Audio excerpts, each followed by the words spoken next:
হংকার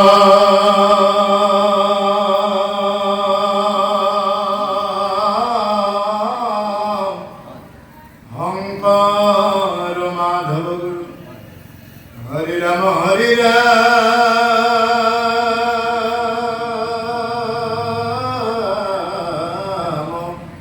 রাম রাম কৃষ্ণ হংকার মাধব গুরু হরে রাম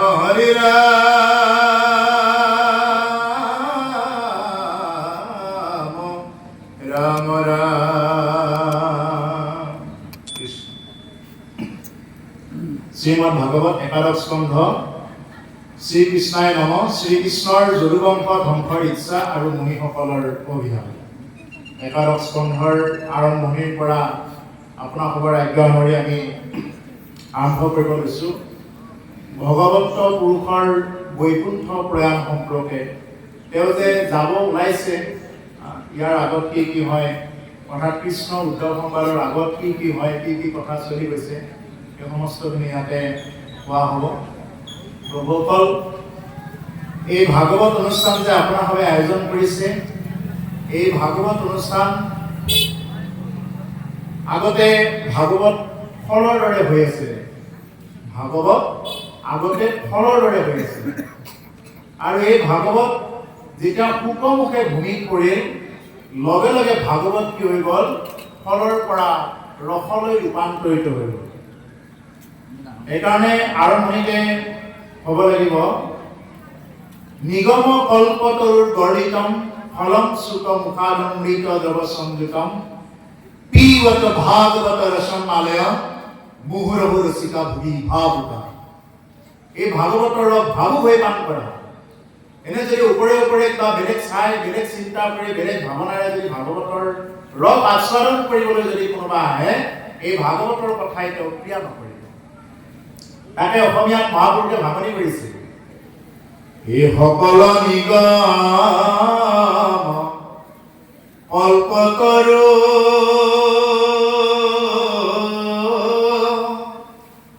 তাৰ ফল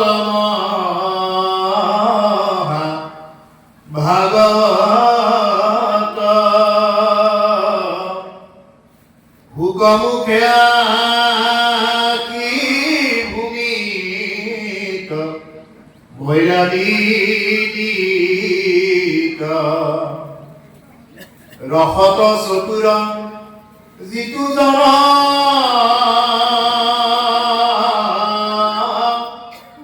কৃষ্ণৰ চৰণে দিয়া মন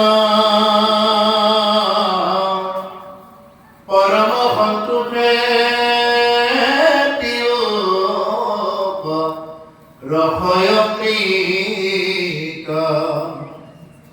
পৰম সন্তোষে তিওক ৰসয়মৃত।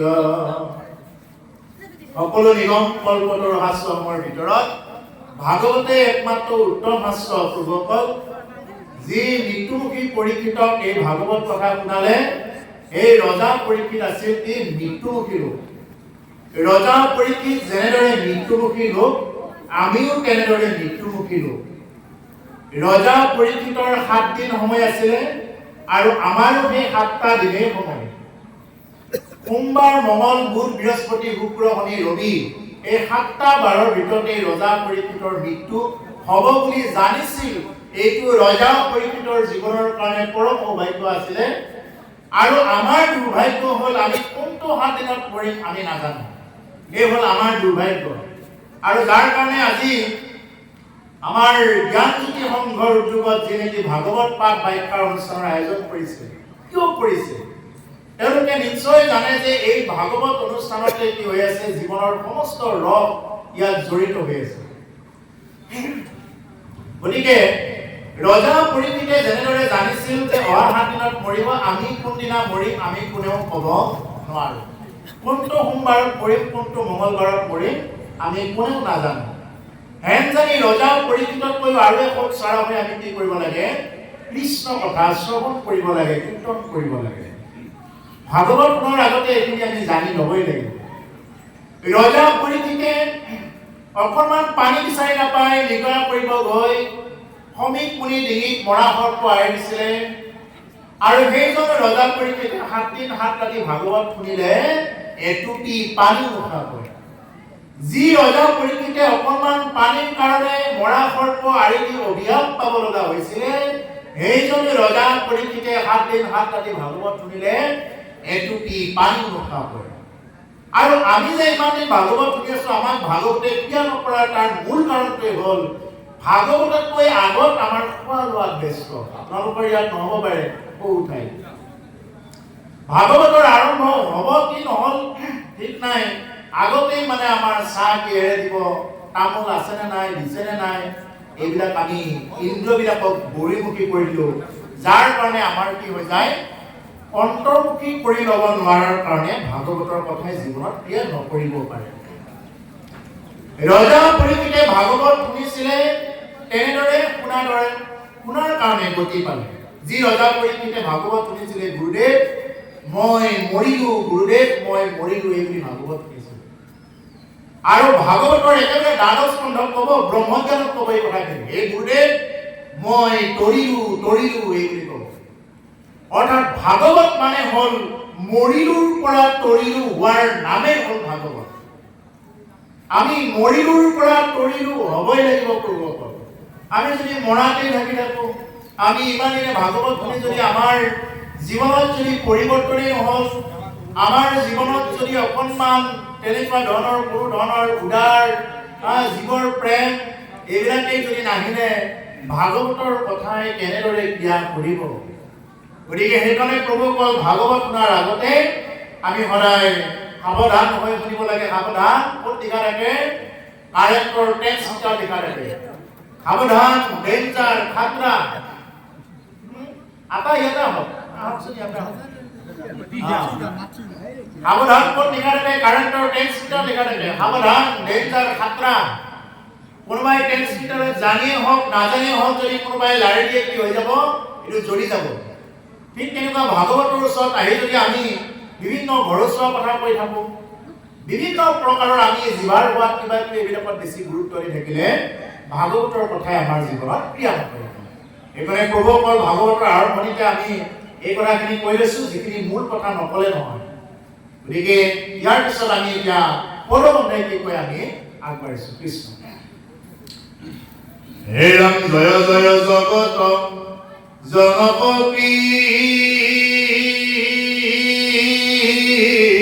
কৃষ্ণ ৰাম ও পাতকী তৰৈ যাৰ লৈলে গো নাম ও যাহাৰ বিভূতি মৎস্য আদি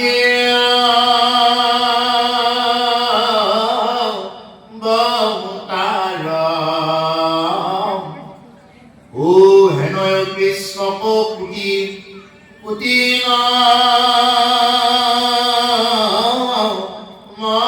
নমস্কাৰ। ৰাম নম দামোদৰ ব্ৰহ্মময় লেবৰ ও ব্ৰহ্মা মহেশ্বৰ যাৰ চৰণে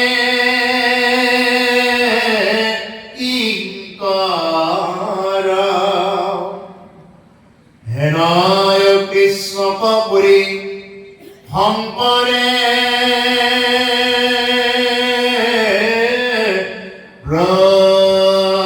প্ৰণতি একাদশ স্কন্ধ পদবন্ধেনী গমদতি।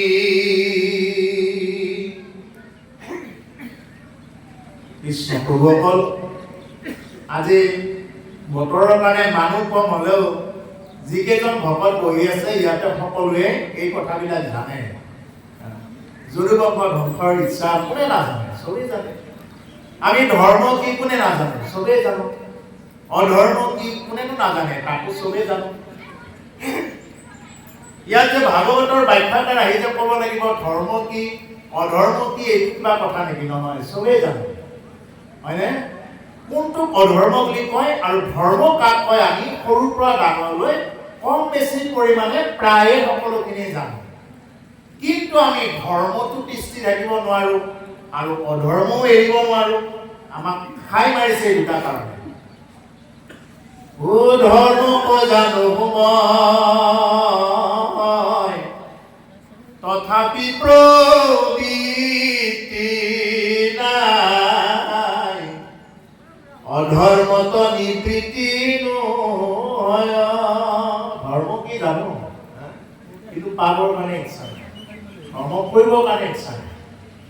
আৰু অধৰ্ম কি জানো, তাকো এৰিবৰ কাৰণে ইচ্ছা নাই, আমি এৰিবও নোৱাৰো। আমি এই দুটা গতিত চলি আছো, যাৰ কাৰণে আমাক কিছুমান কথাই যেনেদৰে ক্ৰিয়া কৰিব লাগে তেনেদৰে কৰিব নোৱাৰে। প্ৰভুসকল ইয়াত কৈছে জয় জয় জগত জনক কৃষ্ণ ৰাম। সেইজন কৃষ্ণ ৰাম, যি কৃষ্ণ হে ৰাম, সেইজন জগতৰ জনক, যাৰ ইচ্ছাত সমস্ত জগতে এতিয়া লগা হৈছে। বৰষুণ দিছে, ফাগুনৰ পছোৱা বতাহ আহিছে, অকণমান হ'লেও দিছে, কেতিয়াবা বেছিকে দিব কমকে দিব, ক্ৰমান্বয়ে ঋতুৰ পৰিৱৰ্তন। কিন্তু আমি অকণমান বৰষুণ দিলে যদি আমি ভাগৱত শুনিবলৈ আহিব নোৱাৰো, অকণমান বৰষুণত যদি আমি বোলে নাযাওঁ দে বুলি বোলে থাকো, ইয়াতকৈ আৰু দুৰ্ভগীয়া কোনোবা আছে? যদি তোমাৰ বেমাৰ আজাৰ হয়, তুমি ৰাতি প্ৰবল বৰষুণক বাধাত নেওচি তুমি ৰাতি 1-2 বজাতো গৈ হস্পিটেলৰ বাৰান্দাত থিয় হৈ থাকিব পাৰা, কিন্তু কৃষ্ণ কথা শুনিবৰ কাৰণে কিয় নোৱাৰা?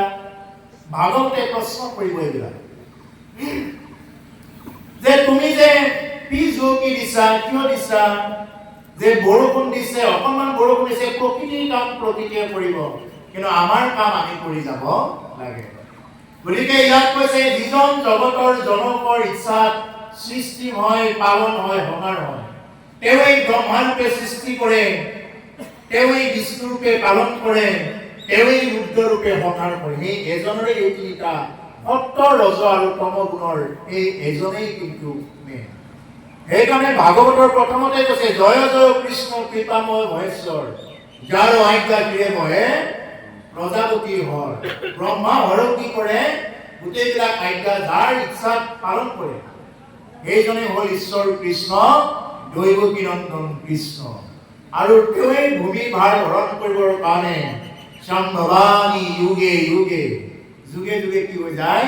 সেইজনে মনুষ্য ৰূপত বিভিন্ন অৱতাৰ লৈ তেওঁ ধাৰণ কৰে। মানুহক ধৰ্মৰ প্ৰতিষ্ঠা কৰাৰ কাৰণে, অধৰ্মক বিনাশ কৰাৰ কাৰণে কি কৰে? আৰু ধৰ্মক পুনৰ প্ৰতিষ্ঠা কৰাৰ কাৰণে এই তিনিটা কামত অৱতাৰ হয়। यदा यदा हि धर्मस्य ग्लानिर्भवति भारत अभुत्थानम् अधर्मस्य तदात्मानं सृजाम्यहम् परित्राणाय साधूनां विनाशाय च दुष्कृतं धर्म संस्थापनार्थाय सम्भवामि युगे युगे। তেওঁ কি কৰে? তেওঁ যুগে যুগে অৱতাৰ হয় এই তিনিটা কাৰণত, সাধুক উদ্ধাৰ কৰাৰ কাৰণে, এক দুষ্টক বিনাশ কৰাৰ কাৰণে দুই, আৰু ধৰ্মক পুনৰ প্ৰতিষ্ঠা কৰাৰ কাৰণে এই তিনিটা কাৰণত যুগে যুগে অৱতাৰ হয়। আৰু সেইকাৰণে কৈছে জগতৰ জনক, তেওঁৰ ইচ্ছাতে বৰষুণ দিছে, তেওঁৰ ইচ্ছাতে ৰ'দ দিছে, তেওঁৰ ইচ্ছাতে কৰবাত একদম প্ৰবল বৃষ্টিপাত, গাজনি, ঢেৰেকনি বিভিন্ন প্ৰকাৰে হৈ থাকিব। এও ঈশ্বৰৰ ইচ্ছা। পাতো কিউ তৰৈ জাৰ লৈলে গুণনাম। মহা মহা পাপীও কি কৰিব পাৰে? তেওঁৰ গুণ নাম যদি কোনোবাই ল'ব পাৰে, কোনোবাই যদি অকণমান শ্ৰৱণ কৰিব পাৰে, তেতিয়াহ'লে কি হৈ যায়? মহা মহা পাপী তেওঁ কি হৈ যাব পাৰে? সমস্ত পাপ তাপ এৰাই চলিব পাৰে, পাপৰ পৰা তেওঁ পৰিত্ৰাণ পাব পাৰে। সেইকাৰণে কৈছে পাতো কি তৰৈ জাৰ নাম লৈলে নাম, যাৰ নাম ল'লে সমস্ত পাপীবিলাক কৰিব পাৰে। এক নামে শত পাপ নাকিবাব পাৰে, ততেক পাতো কি পাপ কৰিতেই নপাৰে। এবাৰ নাম ল'লে যিমানখিনি পাপ নাশ কৰিব পাৰে, সিমানখিনি পাপ এজন পাপীয়ে জীৱনত কৰিবই নোৱাৰিব, ইমানখিনি নামৰ মহিমা। কিন্তু সেই নাম কেনেকে ল'ব লাগিব? সেই নাম একদম ভিতৰৰ পৰা হ'ব লাগিব। এনেই হৃদয়ত যদি ভাৱ নাই, মুখেৰে এনেই কৃষ্ণ ৰাম কৰি আছে, তেনেকৈ নহয়। একদম ভিতৰত ছবিটো ৰাখি যদি আমি তেনেকুৱাকৈ নাম গুণ উচ্চাৰণ কৰিব পাৰোঁ, এই নামে ক্ৰিয়া কৰিব পাৰে। এই নামেহে আমাক উদ্ধাৰ কৰিব পাৰে।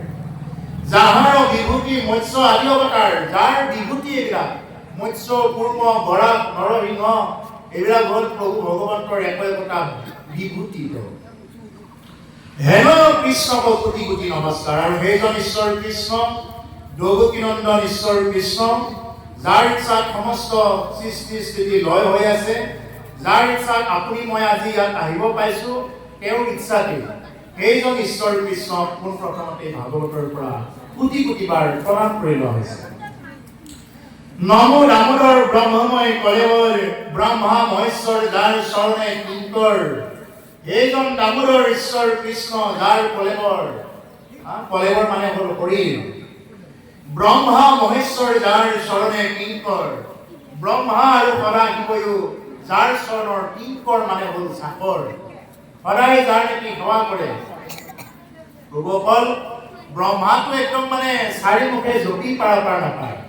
আৰু দেৱাদিদেৱ মহাদেৱও কি কৰি থাকে, অনবৰত তেওঁ ৰাম নাম জপ কৰি থাকে। সেইকাৰণে দেৱাদিদেৱ মহাদেৱৰ আন এটা নাম হ'ল ৰামেশ্বৰম।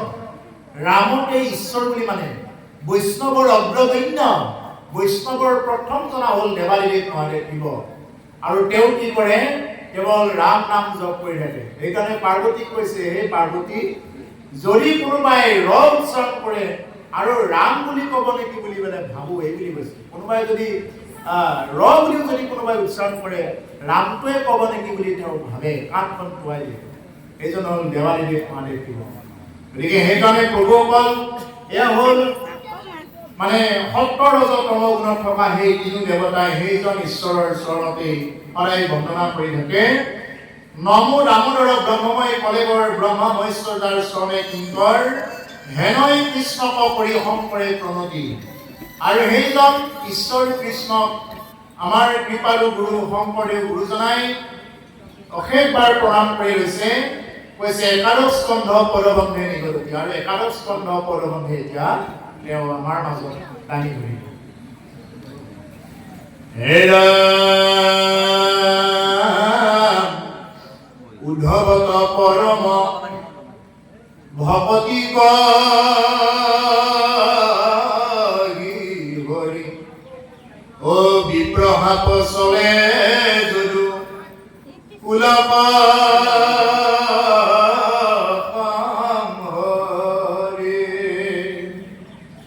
বৈকুণ্ঠ গৈলা পাছে প্ৰভু নাৰায়ণে।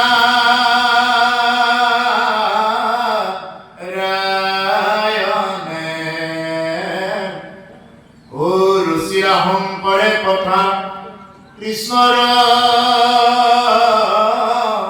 চৰণে। উদ্ধৱত পৰম ভকতি কৰি হৰি। আৰু এই কথাবিলাক তেওঁ যে যাব, এই কথাবিলাক পৰম বান্ধৱ, তেওঁৰ পৰম প্ৰিয়তম উদ্ধৱে গোটেইবিলাক কথা জানে। গোটেইবিলাক কথা যাৰ লগত সদায় থকা যায়, তেওঁৰ কথাখিনি নাজানিবনে? যিয়ে নেকি এৰা জোঠাখিনিহে খাইছিলে, কোনে? উদ্ধৱে। ভগৱানে এৰি থোৱা জোঠাখিনি তেওঁ এৰি যিখিনি মানে খাই এৰে, সেইখিনিয়ে খাইছিলে। তেওঁ পৰিধান কৰি পিন্ধা কাপোৰখিনি পুৰণা হৈ গ'লে সেইখিনিয়ে উদ্ধৱে পৰিধান কৰিছিলে। এইকাৰণে উদ্ধৱে কৈছে যে হে ভগৱান, তুমি যদি বৈকুণ্ঠত যাবা, মোকনো এৰি যাবানে? তুমি মোকো লৈ যোৱা। ও যমুনাৰ বালিতে বাগৰি বাগৰি উদ্ধৱে কান্দিছে, ভোকে ৰাম ৰাম প্ৰভু এৰি গৈলা মোকে। নাম ধৰিলে জানে এইটো? ও ৰাম বোলা মোকে, ও হৰি বোলা মোকে। অস্বস্থৰ তলে বাগৰি বাগৰি উদ্ধৱে কান্দিছে, ভোকে ৰাম ৰাম নলইলা মোকে হে ভগৱান তুমি যেহেতু যাবাগৈ তুমি কি কৰা মোকো লৈ যোৱা আৰু ভগৱানে কৈছে উদ্ধৱ মই গ'লে তুমি যাব নোৱাৰিবা তুমি আমি দুই গ'লে নিদিলে অৰ্থ লুপ্ত হৈব জ্ঞানৰ এইটো ভকতিৰ পন্থ হে উদ্ধৱ যদি তুমিও গুচি যোৱা ময়ো যদি গুচি যাওঁ তেতিয়াহ'লে জ্ঞান আৰু ভকতিৰ পন্থ গোটেইখিনি কি হৈ যাব লুপ্ত হৈ যাব এই প্ৰভুসকল আজি যেনেকি আপোনালোকে দক্ষিণ চুবুৰীবাসী ৰাইজে মিলি ভাগৱত অনুষ্ঠান আয়োজন কৰিছে এনেকুৱা অনুষ্ঠান আৰু পৃথিৱীত কোটি কোটি অনুষ্ঠান আজি তাৰিখত হৈ আছে বহুত অনুষ্ঠান আৰু এনেকুৱা ভক্তসকল থকাৰ কাৰণে বৰ্তমান এই পৃথিৱীখনো স্থিৰ হৈ আছে এজনো যদি ভকত নোহোৱা হৈ যায় যিদিনাৰ পৰা এখন ঘৰত ভকতৰ সংখ্যা নোহোৱা হৈ যাব সেইখন ঘৰত খেলি মেলি লাগিব লক্ষ্য কৰিব যিখন ঘৰত ভকত মানে কোনটো যাৰ নেকি এই ভক্তিৰ ভাৱত অকণমানো নাই যিখন ঘৰত সেইখন ঘৰে বাঁহৰ তলে একেই হৈ যাব যিখন গাঁৱত এজনো ভকত নাই যিয়ে নাম লয় সেইখন গাঁৱত কি হৈ যাব ক্ৰমে এইটো ক্ষয় হৈ যায় যিটো অঞ্চলত এজন ভকত নাই সেই অঞ্চলটো ক্ষয় হৈ যায় আৰু যেতিয়া নেকি সমস্ত এই ভূমিত যেতিয়া নেকি ভকত নোহোৱা হৈ যাব নামী ভকত যেতিয়া নোহোৱা হৈ যাব যিয়ে নেকি সদায় এনে ভকত মানে গলত গামোচাখন লৈ ফুৰিলে ভকত নহয় সেইটো ভকতৰ কথা নহয় যেতিয়া নেকি একদম ভিতৰৰ পৰা ভক্তিৰে জাগ্ৰত হৈ থকা যিয়ে নেকি ঈশ্বৰৰ প্ৰতিটো সময়ত ভাৱনাৰে ৰাখে এনেকুৱা ভকতৰ সংখ্যা যিদিনা নোহোৱা হৈ যাব সাগৰে পাৰ ভাঙি আহোঁতে বৰ বেছি সময় নালাগে সাগৰত যিসকলে গৈছে দেখিব এনেকুৱা প্ৰবল জোৰত আহে কিন্তু ব্ৰেক মাৰি দিয়ে এটা সময়ত ব্ৰেক মাৰি দিয়ে কাৰ ইচ্ছাত ব্ৰেক মাৰি দিয়ে এই যে পানীখিনি যে আহিব নিদিয়ে কাৰ ইচ্ছা এইজন ঈশ্বৰৰ ইচ্ছা সেইকাৰণে প্ৰথমতে কৈছে জগত জনক ঈশ্বৰ কৃষ্ণ যাৰ ইচ্ছাত ইমান তুফান আহে বিজুলী গাজনি ঢেৰেকনি প্ৰবল বৃষ্টিপাতৰ মাজতো আজিও এই ধৰণী থিয় হৈ আছে আজিও মানে এই জনবসতি আজিও কেনেকুৱাকৈ আছে যদি ইয়াত এজনো যেতিয়া নেকি ভকত নোহোৱা হৈ যাব এজনো যেতিয়া নেকি অনুষ্ঠান নপতা হ'ব হ'ব এতিয়া কলিৰ 4,32,000 বছৰৰ এতিয়া 5,000 বছৰ গৈছেহে 6,000তে পৰা নাই যেতিয়া নেকি কলিৰ সেই 30,000 বছৰটো হ'বগৈ তেতিয়া দেখিব যে আৰু ইয়াত মানে কিমান কি যে হৈ গৈছে ইয়াত মানে কৃষ্ণ কথা কোৱা মানুহেই নোহোৱা হ'ব আৰু এনেকুৱা হ'ব যি কোনোবাই এজন দুজন যদি থাকে তেতিয়াহ'লে তেওঁ ভয়তে নোপোৱা হ'ব তেওঁ নিজে ভক্তি কৰি মানে তেওঁ স্বধাম প্ৰাপ্ত হ'ব তেওঁ কাৰোৰ আগত এইবিলাক কথা ব্যক্তও নকৰিব এইবিলাক আছে একাদশ স্কন্ধ পাইছোঁ এই দ্বাদশ স্কন্ধৰ আৰম্ভণিতে এই কথাবিলাক পাব কলিৰ প্ৰভাৱ কেনেকুৱা কলিৰ প্ৰভাৱ কলিয়ে কেনেকৈ কি গ্ৰাস কৰিব ইয়াৰ আগত আমাৰ উদ্বোধক বাপজনাই কৈ গৈছে যে জ্ঞান আৰু বৈৰাগ্য ভক্তিৰ পুত্ৰ জ্ঞান আৰু বৈৰাগ্যই তাতে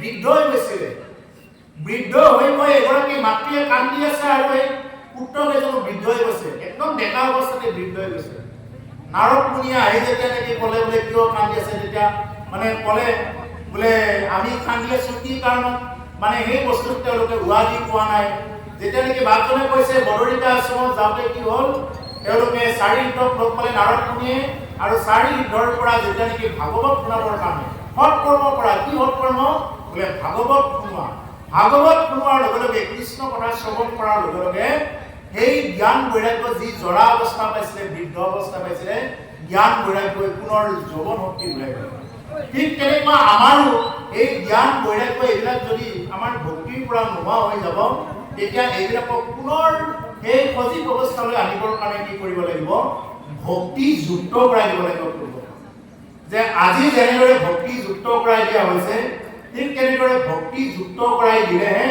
আমাৰ ভিতৰত জ্ঞান আৰু বৈৰাগ্য কি হৈ যাব এইটো মানে পূৰণ হৈ উঠিব ঠন ধৰি উঠিব যেনেদৰে এতিয়া বৰষুণ দিয়াৰ লগে লগে প্ৰকৃতিয়ে গছৰ পাতবিলাক মানে নতুন ওলাব এতিয়া বহাগ আহিব বেছি দিন নাই কুলি কেতেকীয়ে বিনাব নতুন গছৰ পাত ওলাব লাগিব এইবিলাক প্ৰকৃতিৰ পৰিৱৰ্তন ঠিক তেনেদৰে আমাৰ ভিতৰত যদি কেতিয়াবা কৃষ্ণ নাম ৰাম নাম প্ৰৱেশ কৰাই দিব পাৰোঁ ৰাম নাম কৃষ্ণ নাম প্ৰৱেশ কৰাই দিয়াৰ লগে লগে কি হৈ যাব আমাৰ ভিতৰত জ্ঞান আৰু বৈৰাগ্যই ঠাই ল'ব আৰু জ্ঞান আৰু বৈৰাগ্যই ঠাই লোৱাৰ লগে লগে আমি ভক্তিৰ দিশত আমি আগবাঢ়ি যাব পাৰিম নহ'লে ভক্তিৰ দিশত কিন্তু আগবাঢ়ি যোৱা একেবাৰে অসম্ভৱ আমি যদি কেৱল যদি ঘৰতে খাই লৈ থাকো, কেৱল খোৱা লোৱা এইবিলাকতে যদি ব্যস্ত থাকো, তেতিয়াহ'লে ভক্তি ক'ৰ পৰা জাগ্ৰত হ'ব? গতিকে ভক্তি জাগ্ৰত হ'ব লাগিলে আমি কি কৰিব লাগিব? আমি ভাৱনাৰ সৈতে এইবিলাক আমি যুক্ত প্ৰায় ল'ব লাগিব আজিৰ দৰে। সেইকাৰণে শাস্ত্ৰই কৈছে ভাৱেন লগতে জ্ঞানম, ভাৱেন লগতে সৰ্বম। ভাবিলেই জ্ঞানৰ প্ৰতিষ্ঠা, ভাবিব পাৰিলেহে এইবিলাক জ্ঞান হ'ব। এই যিবিলাক কথা ইয়াত ওলাইছে, গোটেইখিনি কথা ধৰিব নোৱাৰিলেও অন্ততঃ যদি অকণমান কিছু শতাংশ যদি ধৰা যায় ভাৱেৰে সৈতে, তেতিয়াহ'লে এই ভাৱবিলাকে আমাৰ জীৱনত ক্ৰিয়া কৰে। সেইকাৰণে আগৰ দিনৰ বুঢ়া বুঢ়ীবিলাকে কৈছিলে, এই বাবা ভাৱে ভক্তি বুলি কৈছিলে। ভাৱে ভক্তি মানে কি? আমি সেই বস্তুটো ভাবিব লাগিব, ইয়াত কি কৈছে, এই কথাবিলাক যদি আমি ভাবিব নোৱাৰো, বোলে কৈছে কাষতে কৈছে কিবা পৰীক্ষিতৰ কথা ক'লে, পৰীক্ষিতৰ কথা কৈ এনেকে থলে আৰু এনেকে যদি ভাবো, তেতিয়াহ'লে এইবিলাক কথাই জীৱনত ক্ৰিয়া নকৰে। সেইকাৰণে নামঘোষাৰ একেবাৰে শেষত মহাপুৰুষ মাধৱদেৱ গুৰুজনে এষাৰ বস্তু কৈছে, এ ভাৱ ভাই ভজ ভগৱন্ত ভক্তি ভাৱে, ভগৱন্ত ভজিয়া পৰম গতি পাৱে। ভাৱ ভাই ভজ ভগৱন্ত ভক্তি ভাৱে, ভগৱন্ত ভজিয়া জনম বাহু লাগে, জনম ভোগ কৰিব পাৰে। যদি কোনোবাই ভগৱন্তক ভজিব পাৰে, ভজনা কৰাৰ দৰে, যদি ভবাৰ দৰে ভাবি যদি কোনোবাই ভক্তি কৰিব পাৰে, এই জনমটো ইমানতে ৰোধ কৰাই দিব পাৰে। নহ'লে কিন্তু এইটো মানে পুৰা গতিত চলিয়ে থাকিব। পুনৰূপী জনম পুনৰূপী মৰণম, পুনৰূপী জননী জঠৰে শয়নম, পুনৰবাৰ জনম পুনৰবাৰ মৰম, পুনৰবাৰ জননীৰ জঠৰাগ্নিত প্ৰৱেশ কৰিবলগীয়া হ'ব যদি কোনোবাই এই মনুষ্য জন্ম প্ৰাপ্ত হোৱাৰ পিছত যদি কোনোবাই ভক্তি কৰিব নোৱাৰে। গতিকে ভক্তি কৰিব পাৰিলেহে আমাক কি কৰিব? এই কথাবিলাকে ক্ৰিয়া কৰিব, নহ'লে আমাৰ জীৱনটো পুনৰ অহা যোৱা এইবিলাকতে থাকিব। যাক তৃতীয় স্কন্ধত খুব সুন্দৰকৈ কপিল দেৱভূতি সংবাদত বাৰ বাৰ জনম মৰণ কৰিলে কিমান ধৰণৰ কষ্ট হয় খুব সুন্দৰকৈ বৰ্ণনা কৰি দিছে। গতিকে প্ৰভুসকল ইয়াত কৈছে উদ্ধৱত পৰম ভকতি কহি হৰি। উদ্ধৱৰ আগত এই পৰম ভকতি, পৰম মানে সুপ্ৰিম, ইয়াতকৈ আৰু নাই আৰু। সেইকাৰণে কৃষ্ণ উদ্ধৱ সংবাদত পুৰা কথাবিলাক লিখা আছে তাতে, ভজন নাগৰ কথাবিলাক। বিপ্ৰভাৱ চলে যদুকুলক অহং কৰি, আৰু তেওঁ এটা চলনাহে কৰিছে বিপ্ৰভাৱ। ইচ্ছা কৰিলে তেওঁ বিপ্ৰভাৱনো কি? তেওঁ কোনো মুনিৰ অভিশাপে তেওঁক মানে লাভ দিব নোৱাৰে, কিন্তু তেওঁ ইচ্ছা কৰি কি কৰিছে? বিপ্ৰভাৱ তেওঁ নিজে লৈছে আৰু যদুকুলকো সম্ভাৰ কৰিছে তেওঁৰ নিজৰ ইচ্ছা।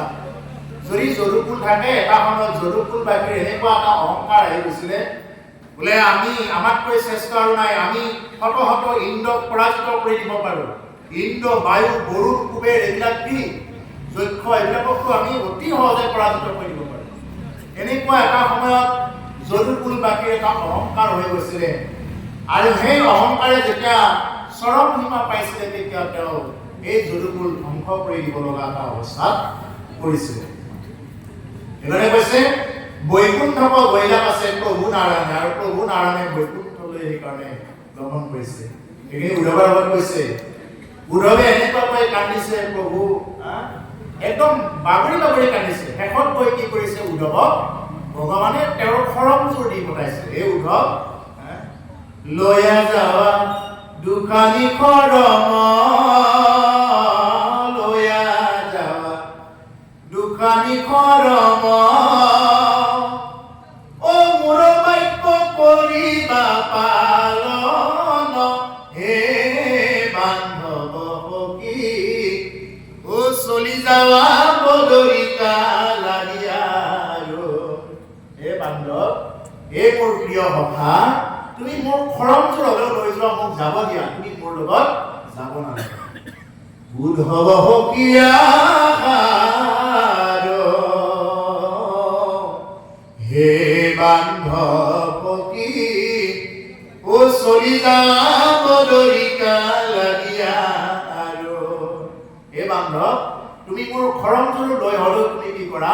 বদৰিকালৈ গুচি যোৱা। ও দাদা গৈলা আমাক চাৰিয়া, দাদা গৈলা, তাৰমানে বলৰাম গ'ল, আগতে গুচি গ'ল। আমাক চাৰিয়া, ও মোৰ নাম কৰিবা পালন, হে ধপকি চলি যাব দৰিকা লাগিয়া ৰয়। উদ্ধৱক ইমান বুজনি দিছে, খুব ভাল লগা অধ্যায়। ইয়াৰ পিছত আছে আজি সম্ভৱ নহয়, খুব ভাল লগা অধ্যায়। ইমান বুজনি দিছে উদ্ধৱক, হে বান্ধৱ তুমি যোৱা, তুমি আমি দুই গ'লে মিলিলে অনৰ্থ হৈ যাব। এই পৃথিৱীত গছে ফল নিদিয়া হৈ যাব। পানী কোন সময়ত আহি যায় একো ঠিক নাই। কেতিয়াবা মানে খৰাং বতৰ হৈ যাব পাৰে, বৰষুণে নোহোৱা হৈ যাব পাৰে, এনেকুৱা এটা অৱস্থা হ'ব।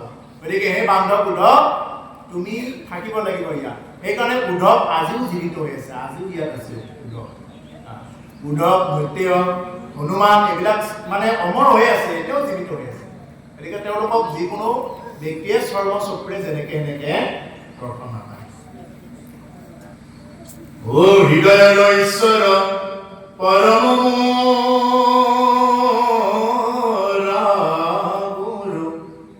প্ৰভু ভগৱন্ত ভক্তৰ কল্পঙ্কৰু। ও আৰম্ভৰ সিদ্ধি হওক কৃষ্ণৰ স্মৰণে। ও কৃষ্ণৰ চৰণে মনে পকিল ৰণে। আমি মনেৰে হ'লেও কি কৰিব লাগে? কৃষ্ণৰ ওচৰত শৰণ ল'ব লাগে। কোনোবাই শৰণ নল'বও পাৰে, কথা নাই, কিন্তু মনেৰে হ'লেও আমি ভাগৱত শুনিলে কৃষ্ণৰ ওচৰত শৰণাপন্ন হ'ব লাগে। হে ভগৱান, তুমি যাতে কৃপা কৰা, তোমাৰ এই কথাবিলাক যাতে মই লৈ যাব পাৰোঁ। বাকী প্ৰসাদ এইবিলাকতো আমি য'তে ত'তে পাম প্ৰসাদ, এইবিলাকৰ প্ৰসাদ ইমান এটা কিবা নহয়, কিন্তু যিটো নেকি মানে হৰি নামৰ প্ৰসাদ, যিটো নেকি কথা ওলায়, সেই কথাখিনি যাতে আমি সেই মহাপ্ৰসাদখিনি যাতে আমি লৈ যাব পাৰোঁ। যাতে তুমি কৃপা কৰা, তুমি কৃপা নকৰিলে আমি এইবিলাক লৈ যাব নোৱাৰোঁ। মানুহে লৈ যাব পাৰে, কাৰোবাৰ ঘৰত কি কি হ'ল এই কথাবিলাক চব লৈ যাব পাৰে। বোলে যদি কোনোবাই আচাৰ উচাৰকে যদি কোনোবাই আলোচনা কৰে, তাত মাইক নালাগে, বোলে অমুকৰ ঘৰত এনেকে হৈ আছে নহয় বুলি ক'লে তাত মাইকেই নালাগে, একদম লগে লগে এই কথাখিনি লৈ যাব পাৰিব। এই কথা বেছি সময় নালাগে। আৰু ঘৰত গৈ ঠিক মানে দৰকাৰ হ'লে আৰু অলপ ওপৰঞ্চি কৈ পেলাই কি কৰিব, এইখিনি খুব ধুনীয়াকে বৰ্ণাই কৈ দিব পাৰিব। অমুকৰ গম নাপায়।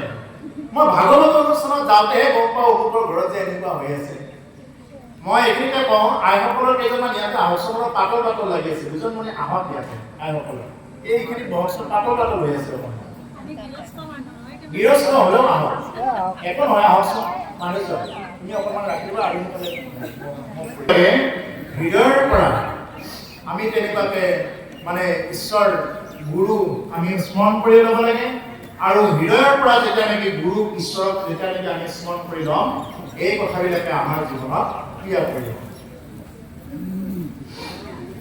সেইকাৰণে কৈছে হৃদয়ৰ ঈশ্বৰ পৰম মোৰ গুৰু।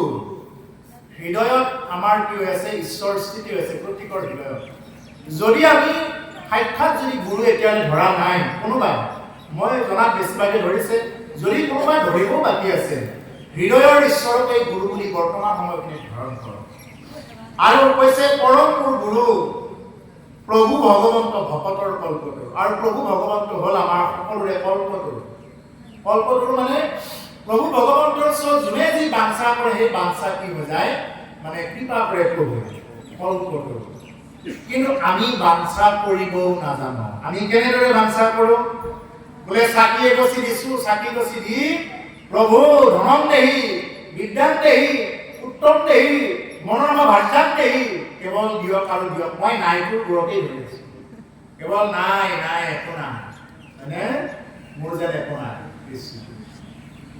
একো নাই একো নাই বুলি ধৰি আছোঁ।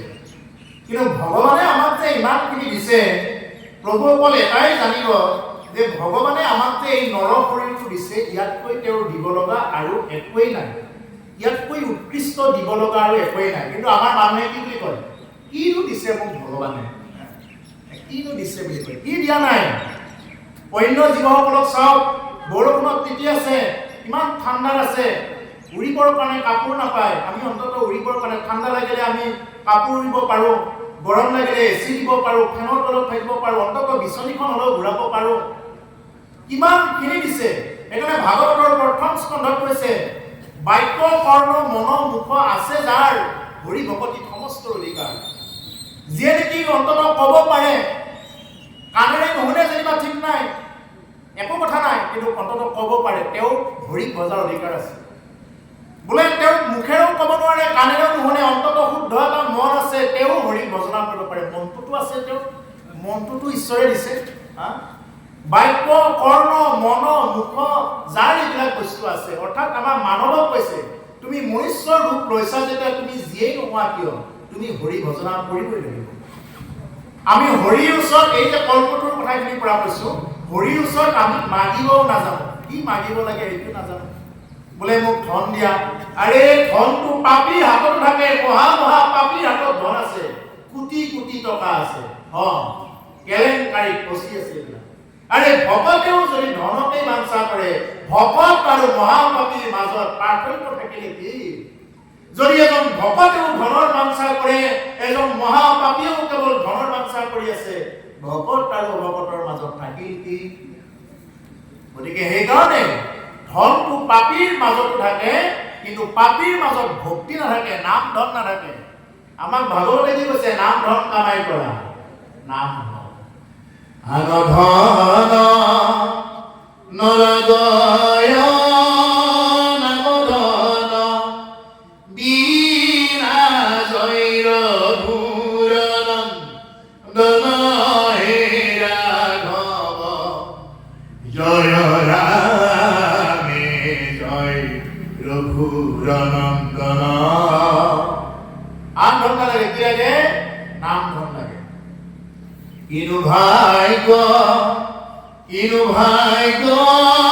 মিলিলা মাৰি জয় ৰঘুৰনম দন হে ৰাঘৱ জয় ৰামে জয় ৰঘুৰনন্দন।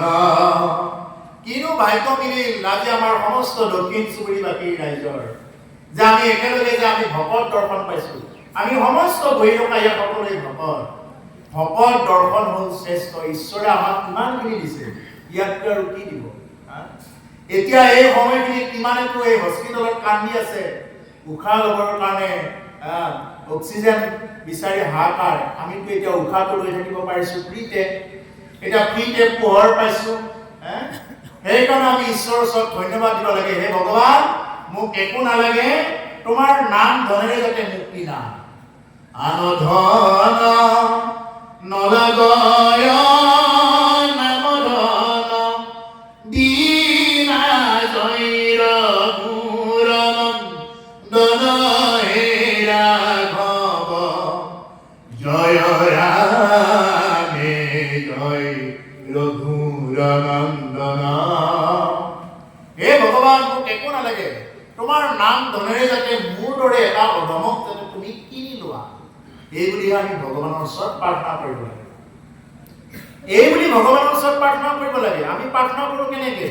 বোলে মোক ইটো লাগে, সিটো লাগে, ধন লাগে, বিদ্যা বুদ্ধি লাগে, আকৌ বিদ্যাৰ কাৰণে এক্সট্ৰাকে দেৱী সৰস্বতীক আৰাধনা কৰিছো, বোলে ধন লাগে বুলি এক্সট্ৰাকে লক্ষ্মী দেৱীক আৰাধনা কৰিছো, বোলে মোক শক্তি লাগে বুলি দুৰ্গাক আৰাধনা কৰিছো, বিভিন্ন প্ৰকাৰে কৰি আছো। মানুহে এইটো বুজি নাপায় যে কৃষ্ণ বুলি ক'লে সমস্তৰ পূজা হয়। মহাপুৰুষে কৈছে কৃষ্ণ বুলিলে সমস্তৰ পূজা হয়, পৃথকে পৃথকে বুজিলে কেউ নাপায়, কোনেও নাপায়। আমি ভাতকেইটা যদি এইখিনিতো লগাই দিওঁ, হাততো লগাই দিওঁ, ভৰিতো লগাই দিওঁ, চুলিৰ আগতো লগাই দিলে নাপায়। আমি যেতিয়া নেকি ভাতকেইটা থালিৰ পৰা লৈ যেতিয়া নেকি এনেকে খাই দিম, আমাৰ যেতিয়া পাকস্থলীত পৰিব, লগে লগে কৰবাত কেলছিয়াম লাগে, ভিটামিন লাগে, মিনাৰেল লাগে, ভিটামিন B1, B12 যিমান যি লাগে, সমস্ত এন্টিঅক্সিডেন্ট গোটাই য'ত য'ত যি লাগে সমস্তখিনি আমাৰ শৰীৰে লৈ ল'ব। কিন্তু আমি ভাগে ভাগে বজাব নালাগে। কৃষ্ণ বুলি ক'লে সমস্তৰ হয়। আজি এই ঠাইত দক্ষিণ চুবুৰী যি নেকি আমাৰ জ্ঞানজ্যোতি সংঘৰ উদ্যোগত যি অনুষ্ঠান আয়োজন কৰা হৈছে, এই অনুষ্ঠানত যেতিয়া নেকি আমি গুৰু বন্দনা গালো, লগে লগে ইয়াত গংগা, গয়া, কাকি সমস্তবিলাক আহি ইয়াত স্থিতি হৈ আছে। সেইকাৰণে আমি এই অনুষ্ঠানৰ সদায় আমি মৰ্যাদা দি সদায় ৰাখিব লাগে।